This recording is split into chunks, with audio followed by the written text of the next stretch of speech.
আজি কেবিনেটত আমি আৰু এটা সিদ্ধান্ত গ্ৰহণ কৰিছোঁ যে নেশ্যনেল হেল্থ মিছনত যিসকল কৰ্মচাৰী বা নাৰ্ছ বা আন বিষয়া কৰ্মচাৰীয়ে কাম কৰে তেওঁলোকে যদি ৰাজ্য চৰকাৰৰ কিবা নিয়োগৰ পৰীক্ষাত অৱতীৰ্ণ হ'ব লাগে তেতিয়াহ'লে তেওঁলোকৰ বাবে বয়সৰ ঊৰ্ধ্বতম সীমা নাথাকিব।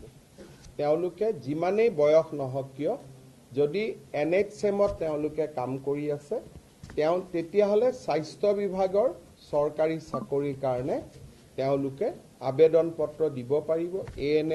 ANMৰ চাকৰিৰ কাৰণে GNMৰ চাকৰিৰ কাৰণে অৰ্থাৎ নিৰ্দিষ্ট ফিল্ডখনত যি ফিল্ডত কাম কৰি আছে সেই ফিল্ডত তেওঁলোকে নিয়োগৰ পৰীক্ষাত অৱতীৰ্ণ হ'ব পাৰিব। গোৱালপাৰা জিলাৰ যিখন অসামৰিক হস্পিটেল আছিলে গোৱালপাৰা